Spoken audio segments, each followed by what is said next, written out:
Kyle Larson needs no introduction. The reigning Cup Series champion dominated in 2021 to the tune of 10 wins in his first championship. Even with the new next-gen car, many expect the number 5 to be contending for another title in 2022.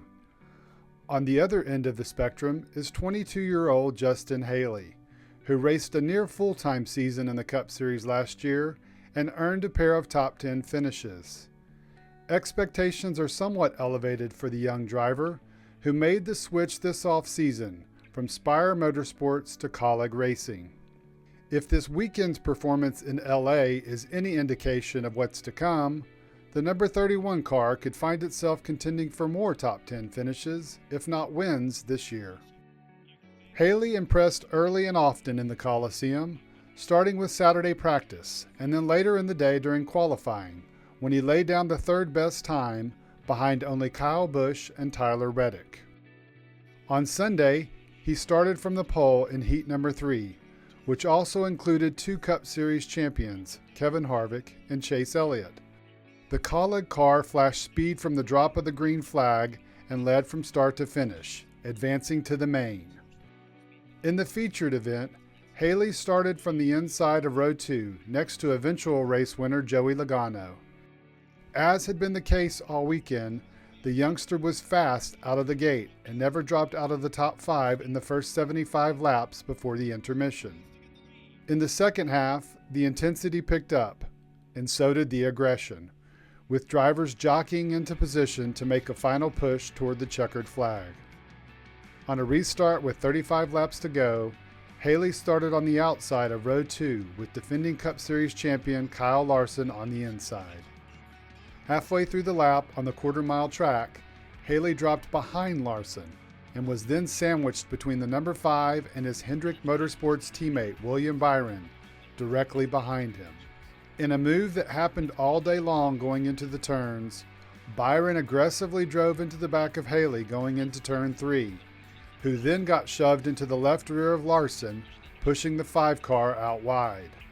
The reigning champ was not happy with the move and let everyone watching know it when he came out of turn 4, made a hard left turn, and effectively escorted the Kaulig car into the inside wall, where it had a hard hit. Up in the broadcast booth, Clint Boyer and Tony Stewart described the drama unfolding on the track and correctly pointed out Kyle Larson's anger was misplaced. If he should have been angry at anyone, it should have been his HMS teammate. This is exactly what we talked about earlier. It wasn't necessarily started with him. It started with the car behind him. He got in line. William Byron got in the back of him. Nothing Shoved him up into the 5. The 5 thought he was retaliating. Exactly. Put him into the wall. When in turn it wasn't Justin Haley at all. It was the 24 that pushed him into it. Not surprisingly, when cameras caught up with Haley several minutes later, he was understandably upset by what had happened and didn't sugarcoat his feelings about the champ's move. The 24 got into the back of me and shoved me into Kyle, and then Kyle just came down and put me in danger. So, not really impressed with the move. It's hard to be a rookie and gain respect. The 18 just passed him clean and it turned down on Kyle. So, I don't know. I mean, it's kind of BS, but glad that we had a fast Kaulig race with 600 Governor Chevrolet.